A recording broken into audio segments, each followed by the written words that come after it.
विद्यालय शेखपुरा सरपंच पटना में अभिनय के अंतर्गत हम करने जा रहे हैं नाटक पंचम प्रेम। यह एक लघु नाटक है और इसका आयोजन पूरे भारतवर्ष में किया जा रहा है।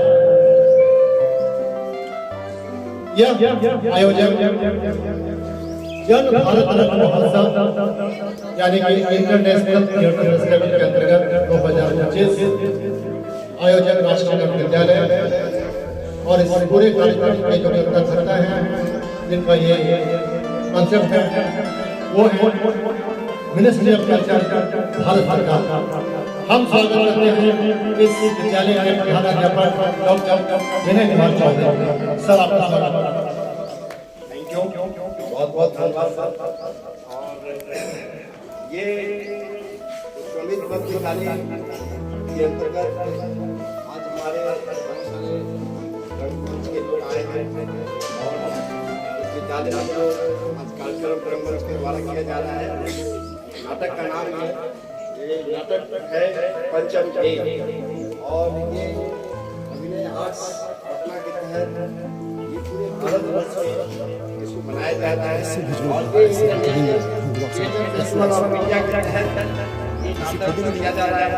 पीछे से वीडियो हमारे बाल कलाकार, हमारे छोटे बच्चे और आए हुए नए आर्टिस्ट के कलाकार का किया जा रहा है। ये बहुत ही सराहनीय कार्य है। बच्चे जो है नाटक के माध्यम से अपने जीवन में अच्छी अच्छी बातें अनुभव करते हैं, उतारते हैं और कामना करते हैं कि इसी तरह से आप हमारे बच्चों को प्रेरित करते रहे और आप भी बढ़े, हमारे बच्चे भी बढ़े और आने वाला भविष्य हम लोग की उज्जवल हो। धन्यवाद सर।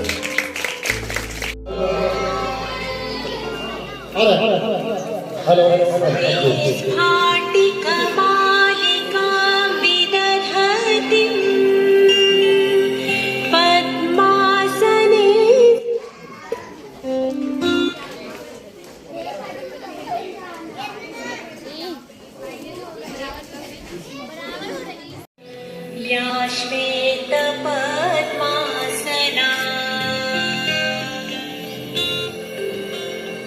या ब्रह्माच्युत शंकर प्रभृतिभिः देवैः सदा वन्दिता सा मां पातु सरस्वती भगवती निःशेषजाड्यापहा।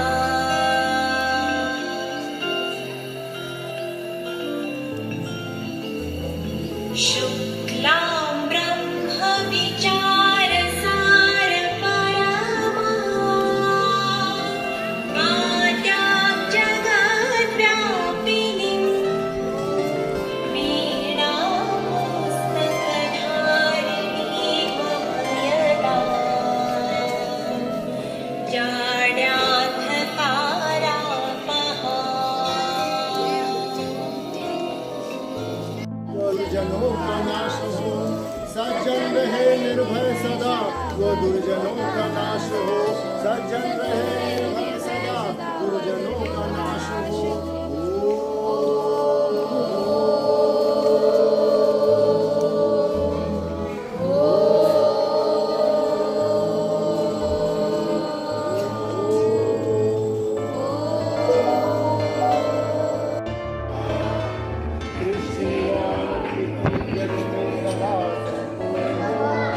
धरती सदा फूले फले, ऊपर विमल आकाश हो, सज्जन रहे निर्भय सदा, वो दुर्जनों का नाश हो। सज्जन रहे सदा निर्भय सदा, वो दुर्जनों का नाश हो। रहे सदा निर्भय, दुर्जनों का नाश हो। नाश में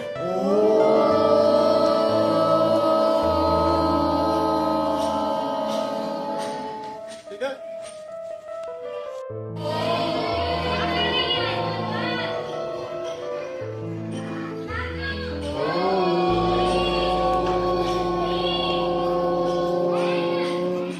Oh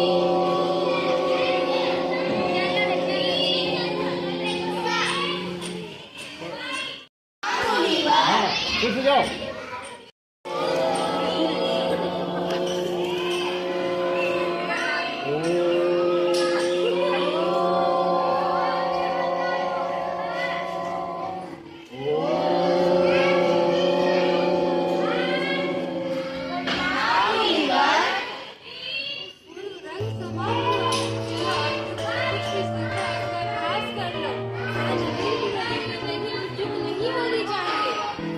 हे मुनिवर, जब से हमने नाट्यशास्त्र की रचना की है, हमारे विज्ञान में कई प्रकार के प्रश्न उठे हैं। हम उसी के उत्तर के लिए आपके पास आए हैं। पूछे मुझसे कुछ पूछे। नाट्यशास्त्र सत्य कैसे मिले, इसका उद्देश्य क्या है? आपका प्रश्न बहुत अच्छा है। यह प्रश्न केवल नाटक नहीं बल्कि जीवन को सार को समझने का माध्यम है। त्रेता युग में जब मनुष्य लोग और क्रोध से वशीभूत होकर संघर्ष और कर्म के मार्ग पर चलने लगे, तब इंद्रदेव ने ब्रह्मा से जाकर प्रार्थना की कि कोई ऐसा माध्यम बताइए जिसमें देखना और सुनना एक साथ हो। इसी उद्देश्य की पूर्ति के लिए ब्रह्मा जी ने नाट्य वेद की उत्पत्ति की, जिसके प्रयोग का शास्त्र नाट्य शास्त्र है। साधु साधु। लेकिन गुरुदेव, वेद तो ज्ञान का भंडार है, जगत का रहस्य छुपा है इसमें। वेद जब में ही उस उद्देश्य की पूर्ति के लिए पर्याप्त है, फिर ये नया वेद क्यों? इसलिए कि समस्त जन को यह सुलभ हो सके, सामान्य जन को नाटक के माध्यम से शिक्षा के मार्ग पर, धर्म के मार्ग पर ले जा सके। इस मंगल उद्देश्य के साथ ब्रह्मा जी ने चारों वेदों को मिलाकर नाट्य वेद की रचना की है।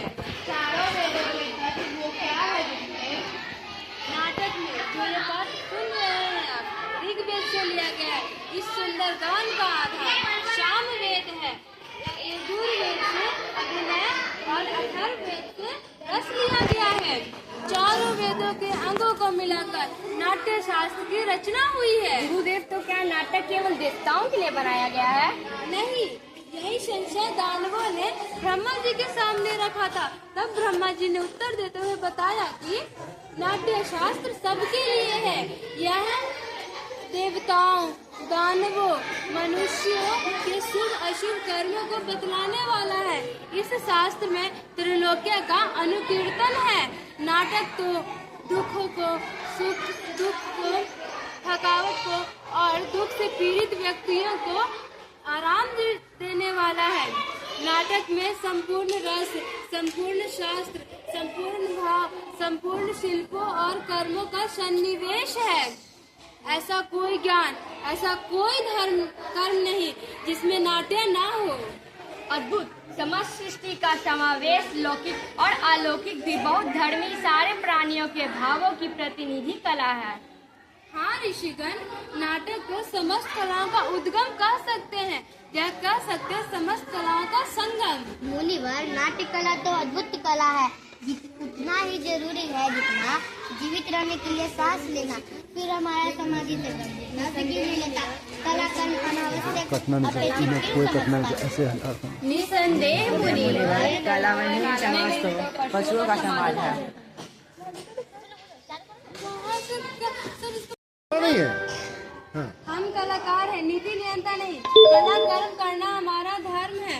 हमारे विषय में, हमारी कला के विषय में नीति नियंताओं को विचार करना होगा। हमें प्रयोग के अवसर और साधन प्रदान करने होंगे। नाटक केवल कला नहीं, यह समाज का दर्पण है।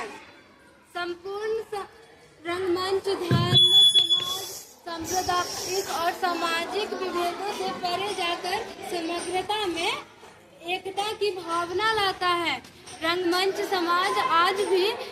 समाज में फैले विषम परिस्थितियों को दूर कर समाज में एकता के भाव को लाता है। ये भाव निसंदेह धरती को स्वस्थ बना सकता है।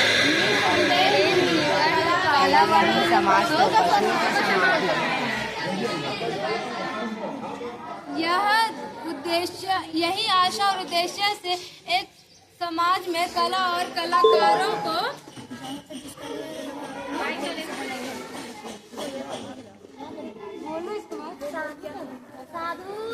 तो बोलना है ना, साधु साधु साधु। समस्त वेदों का ज्ञान। हाँ,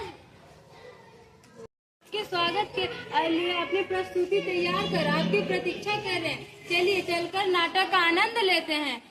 बुद्धि हो इस राष्ट्र की आशा सभी की पूर्ण हो, सृष्टि वो आनंद की जग में सदा संपूर्ण हो। धरती सदा फले फूले ऊपर विमल आकाश हो सज्जन रहे निर्भय सदा वो दुर्जनों का नाश हो सज्जन रहे निर्भय सदा वो दुर्जनों का नाश हो सज्जन रहे सदा निर्भय सदा दुर्जनों का नाश हो